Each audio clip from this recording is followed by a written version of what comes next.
আসসালামু আলাইকুম।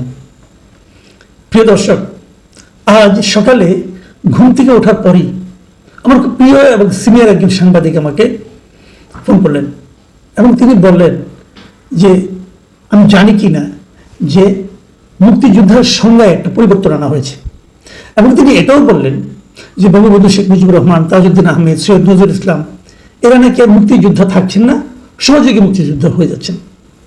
তো কথাটা শুনে আমার কাছে আমি একটু বিস্মিত হলাম যে এটি কিভাবে সম্ভব। আমার কাছে প্রথম যেটা মনে হলো যে বঙ্গবন্ধু অথবা তাজউদ্দিন আহমেদ কিংবা সৈয়দ নজরুল ইসলাম এদেরকে আপনি মুক্তিযোদ্ধার নামে অভিহিত করবেন কি করবেন না, সে আলোচনার পূর্বে আমার প্রশ্ন হচ্ছে এই ডেফিনেশন চেঞ্জ করাটা এই মুহূর্তে জরুরি কেন? ওনারা মনে করেন না, আমি তো অনেক শুনেছি এই উপদেশটা যখন নাহিদ ইসলাম ছিলেন উনি স্পষ্ট বলেছেন উনি বঙ্গবন্ধুকে জাতির পিতা মানেন না। এটা ওনার ইচ্ছা, উনি নাও মানতে পারেন। আমাদের সংবিধান মানতে হয়, ওনার বিরুদ্ধে সংবিধান বিরোধী কোনো মামলা তো হয়নি। আরেক উপদেষ্টা মাহফুজ আলম শপথ নেওয়ার 10 মিনিটের মধ্যে বললেন যে বঙ্গভবন থেকে বঙ্গবন্ধুর ছবি নামাতে হবে, ওটাও সংবিধান বিরোধী কাজ, উনি করলেন। আমাদের এখানে যারা সংবিধানের রক্ষক হিসেবে যারা আছেন, আমরা জানি সংবিধানের রক্ষক হলো আদালত, supreme court, high court, supreme court, এগুলো সংবিধানের রক্ষক। আমাদের যারা রক্ষক আছেন এদের মেরুদণ্ড আদৌ আছে কিনা আমি জানি না। তারা তো প্রশ্নটা করতে পারতেন, যতক্ষণ পর্যন্ত আপনি সংবিধানটাকে বাতিল না করবেন, স্থগিত না করবেন, ততক্ষণ পর্যন্ত সংবিধানের প্রত্যেকটা জিনিস আপনাকে মানতে হবে। আমি দেখিনি কোনো বিচারকের সেই মেরুদণ্ড আছে, তারা সংবিধানের রক্ষক হয়ে বসে আছেন। আমাদের সংবিধানে এখনো যা আছে সেই সংবিধানে কিন্তু এগুলো আছে, যারা সংবিধানই মানে না তাদের দ্বারা যে কোনো কিছু করা সম্ভব। তারা যদি কালকে ঘোষণা করে দেয় এই দেশে জাতির পিতা গোলাম আজম যদি ঘোষণা করে দেয় যে যে সমস্ত লোককে যুদ্ধ অপরাধের মামলায় অথবা মানবতা বিরোধী মামলায় ফাঁসি দেওয়া হয়েছে তারা সবাই বীরুত্তম, যদি ঘোষণা দিয়ে দেয়, প্রতিবাদ করার কেউ নেই। তো সেই বিচারটাও তো ঠিক হয়নি, আমি কিন্তু অস্বীকার করি না যে মানবতা বিরোধী মামলা যেটা হয়েছে, যে বিচার হয়েছে, এই বিচারে অনেক ঘাটতি আছে, সেটা নিয়ে আপনি আলোচনা করেন, আমার কোনো আপত্তি নাই। কিন্তু তাদের যুদ্ধ অপরাধ যদি কিছু থেকে থাকে সেটাকে অস্বীকার করার তো কোনো নাই, যুক্তি নাই। কিন্তু এটাও হতে পারে, এখন উনি কিছু করার নেই। কারণ এখন একটা মানবতা বিরোধী একটা ট্রাইব্যুনাল আছে, এই ট্রাইব্যুনালে যিনি চিফ প্রসিকিউটর উনি কিন্তু আবার ওনাদের পক্ষে উকিল ছিলেন। তো বাংলাদেশে এটা হচ্ছে, এটা হওয়া সম্ভব। কারণ এখন যারা নাকি 71-এ পরাজিত তারাই এখন বিজয়ী, তারা এখন বিজয়ী ভাবে দেশে নানা ধরনের কথাবার্তা বলছেন। যাক, সেটা অন্য প্রসঙ্গ, ওই প্রসঙ্গে বেশি দূর যাবো না আমি। কিন্তু আমি ওই প্রশ্নটাই করছি যে এই মুহূর্তে সংজ্ঞাটা পরিবর্তনের প্রয়োজনটা দেখা দিল কেন? এটা কি খুব জরুরি কাজ? সংস্কারের জন্য এটা খুব জরুরি কাজ। দেখুন, কিছুক্ষণ পরে আমরা জানতে পারলাম যে না, এ ধরনের কোনো অধ্যাদেশ জারি হয়নি।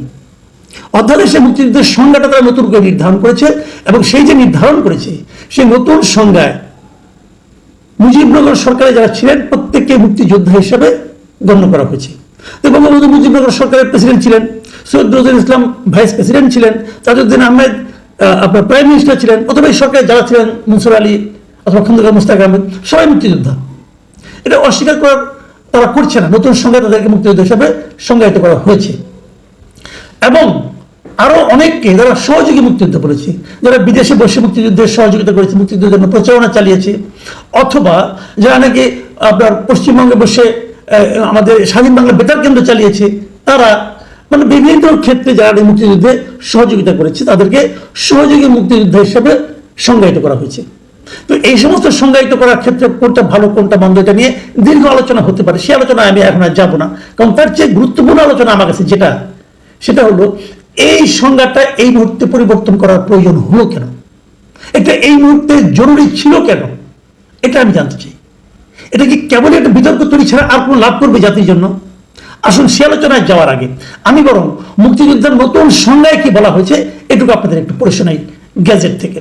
সেখানে বলা হয়েছে যে 1971 সালের 26শে মার্চ থেকে 16 ডিসেম্বর পর্যন্ত যারা দেশের ভেতরে যুদ্ধের প্রস্তুতি ও প্রশিক্ষণ গ্রহণ করেছেন এবং যেসব ব্যক্তি মুক্তিযুদ্ধে অংশগ্রহণের লক্ষ্যে বাংলাদেশের সীমানা অতিক্রম করে ভারতের বিভিন্ন ক্যাম্পে তাদের নাম অন্তর্ভুক্ত করেছেন এবং বাংলাদেশের মহান স্বাধীনতা অর্জনের লক্ষ্যে পাকিস্তানের বিরুদ্ধে যুদ্ধে লিপ্ত হয়ে হানাদার ও দখলদার পাকিস্তানি সশস্ত্র বাহিনী ও তাদের এদেশীয় সহযোগী রাজাকার, আল বদর, আল শামস, তৎকালীন মুসলিম লীগ, জামাতে ইসলাম, ভুল শোনেন নাই, জামাতে ইসলাম, নিজামে ইসলাম এবং দালাল ও শান্তি কমিটির বিরুদ্ধে মুক্তিযুদ্ধে সক্রিয় অংশগ্রহণ করেছেন। এরূপ সব বেসামরিক নাগরিক ওই সময়ে যাদের বয়স সরকার নির্ধারিত সর্বনিম্ন বয়সের মধ্যে ছিল, তারা বীর মুক্তিযোদ্ধা হিসেবে অন্তর্ভুক্ত হবেন। আর এর পাশাপাশি সশস্ত্র বাহিনী, ইস্ট পাকিস্তান রাইফেলস, পুলিশ বাহিনী, মুক্তি বাহিনী, প্রবাসী এবং বাংলাদেশ সরকার, মুজিবনগর সরকার ও সেই সরকারের স্বীকৃত অন্যান্য বাহিনী, নৌ কমান্ডো, কিলো ফোর্স, আনসার সদস্যরাও বীর মুক্তিযোদ্ধা হিসেবে অন্তর্ভুক্ত হবেন। খুবই কনফিউজিং ডেফিনেশন। এটার মধ্যে অনেকেই বেরিয়ে যাবেন, অনেকেই ঢুকে পড়বেন, যাই হোক সেটা নিয়ে তারা ভাববেন। আমি এখানে গেলে দুটো জিনিস ধরেছি। একটা হলো যে তারা যুদ্ধ করেছে কার বিরুদ্ধে? পাক বাহিনী এবং এদেশে যারা ছিল সহযোগী, রাজাকার, আল বদর, আল শামস, তৎকালীন মুসলিম লীগ, জামায়াতে ইসলামী, নিজামে ইসলামী, এদের বিরুদ্ধে যুদ্ধ করেছিল। তার মানে এখানে কিন্তু ক্লিয়ারলি বলে দেওয়া হয়েছে পক্ষ ছিল দুটো, একটা মুক্তি বাহিনী আর একটা ছিল এই সহযোগী শক্তিরা পাক বাহিনীর সঙ্গে। তাদের মধ্যে জামাত ইসলাম আছে, মুসলিম লীগ আছে, নিজামে ইসলাম আছে। এই তিনটা পার্টি এখনো এক্সিস্ট করে। এই তিনটা পার্টি তারা ছিল কি মুক্তিযুদ্ধের বিরোধী শক্তি। এই জিনিসটা আমি মনে করি এটা খুব একটা ইম্পর্টেন্ট দলিল, মানে সরকারি দলিলে এটা প্রমাণ করা হলো যে এরা মুক্তিযুদ্ধের বিরোধী শক্তি। আমি মনে করি আগামীতে এই দলিলটা অনেকেরই কাজে লাগবে। এই বিষয়ে জামাত ইসলামীর রিয়াকশন আমি আশা করি সেটাও জানতে পারবো। এটা জানাটা কিন্তু জরুরি। আবার আরেক জায়গায় বলা হয়েছে যে তারা মুক্তিযুদ্ধকে সংজ্ঞায়িত করছে। মুক্তিযুদ্ধ জিনিসটা কি সেই সংজ্ঞায় তারা বলেছে যে 1971 সালের 26শে মার্চ থেকে 16 ডিসেম্বর পর্যন্ত একটি স্বাধীন গণতান্ত্রিক রাষ্ট্র হিসাবে বাংলাদেশের জনগণের জন্য সাম্য, মানবিক মর্যাদা ও সামাজিক ন্যায় বিচার প্রতিষ্ঠার আকাঙ্ক্ষায় হানাদার দখলদার পাকিস্তানি সশস্ত্র বাহিনী এবং তাদের সহযোগী রাজাকার, আল বদর, আল শামস, মুসলিম লীগ, জামাতে ইসলামী, নিজামে ইসলাম এবং দালাল ও শান্তি কমিটির বিরুদ্ধে পরিচালিত যুদ্ধ, মানে এদের বিরুদ্ধে যে যুদ্ধটা পরিচালিত হয়েছিল কি লক্ষ্যে? যে জনগণের জন্য সাম্য, মানবিক মর্যাদা ও সামাজিক ন্যায় বিচার প্রতিষ্ঠার আকাঙ্ক্ষায় তাদেরকে মুক্তিযুদ্ধ বলা যাবে। এই যে লক্ষ্যগুলি বলা হয়েছে, জনগণের জন্য সাম্য, মানবিক মর্যাদা, সামাজিক ন্যায় বিচার প্রতিষ্ঠার আকাঙ্ক্ষা, ভাই এটা কোথায় পাইলেন? এই অন্তর্বর্তী সরকারের কাছে আমার প্রশ্ন, এটা আপনি কোথায় পাইলেন? ওই সময় যারা মুক্তিযুদ্ধ করেছেন তারা কি এই সাম্য, মানবিক মর্যাদা ও সামাজিক ন্যায় বিচার প্রতিষ্ঠা এই শব্দগুলোর সঙ্গে পরিচিত ছিলেন? হয়তো একই অর্থ বহন করে। সাম্য বলতে সমাজতন্ত্রের সেই কনসেপ্টটা সঠিক কি বেঠিক এটা তবে পরে প্রমাণিত হয়েছে।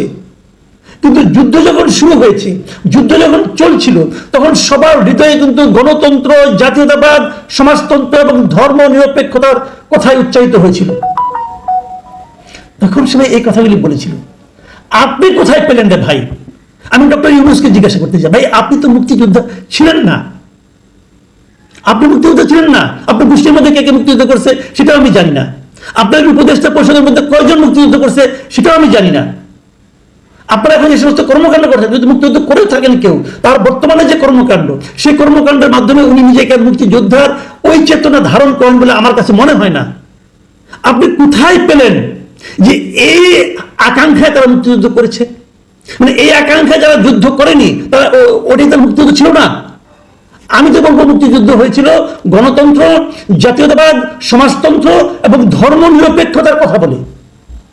পাকিস্তান তখন ইসলামী ভাবধারার কথা বলেছিল জাতীয় ঐক্যের পেছনে ইসলাম একটা গুরুত্বপূর্ণ বিষয়। মুক্তিযুদ্ধ হয়েছিল এই ধারণার বিপরীতে। তারা বলেছিল যুদ্ধ হচ্ছে বাঙালি জাতীয়তাবাদের চেতনায়, সমাজতন্ত্রের চেতনায়, গণতন্ত্রের চেতনায় এবং ধর্ম নিরপেক্ষতার চেতনায়। আজকে সরকার এবং তার ভাড়াটে বুদ্ধিজীবী আলী রিয়াজ এসে বলতেছে এই ধর্ম নিরপেক্ষতা নাই। হতে পারে আজকের বাস্তবতা, এটা আমার কোনো সমস্যা নাই, এটা আজকের বাস্তবতা হতে পারে। কিন্তু 71-এর বাস্তবতা কি ছিল? মুক্তিযুদ্ধ তো 71-এ হয়েছে, এটা আজকে হয়নি। কিন্তু 71-এর বাস্তবতা যে আদর্শকে বুকে নিয়ে মুক্তিযুদ্ধ হয়েছে, সে আদর্শকে চেঞ্জ করার আপনি কে? এরা কারা? এই এলিয়েন গুলো কারা? এরা এই দেশটাকে কোথায় নিয়ে যেতে চায় আমার বুঝে আসে না। আমি মনে করি ইতিহাসের কাঠগড়া এদের একদিন দাঁড়াতে হবে এবং এদের বিরুদ্ধে মুক্তিযুদ্ধের উদ্দেশ্যকে, লক্ষ্যকে বিকৃত করার অভিযোগে, বিকৃত করার দায়ে এদের কঠোর শাস্তিতে আওতায় আনতে হবে মনে করি। আপনি আগে সব বাদ দেন রে ভাই, আপনি গেলে আবার এই কথাটুকু বলেন। কোথায় পেলেন আপনি? কোথায় পেলেন যে ধর্মনিরপেক্ষতা তখন ছিল না? মুক্তিযুদ্ধ হয়েছিল কোন আলোকে, কোন লক্ষ্যে? আমার মাঝে মাঝে মনে হয় দেশটা আসলে কোন দিকে যাচ্ছে। আমি খুব হতাশ হই যখন দেখি এ ধরনের কিছু লোক দেশের দায়িত্ব পেয়ে গেছে, দেশ পরিচালনার দায়িত্ব পেয়ে গেছে, যারা নাকি প্রকাশ্যে এবং সুপরিকল্পিতভাবে এদেশের মুক্তিযুদ্ধের যে মহান আদর্শ তাকে ধ্বংস করার জন্য উঠে পড়ে লেগেছে। প্রিয় দর্শক, আমি আর কি বলবো, আপনারা ভাবুন দেশ কোন দিকে যাচ্ছে, যাদেরকে আমরা দায়িত্ব দিয়েছি তারা দেশটাকে কোন দিকে নিয়ে যাচ্ছে। এখন এই পর্যন্তই। আল্লাহ হাফেজ।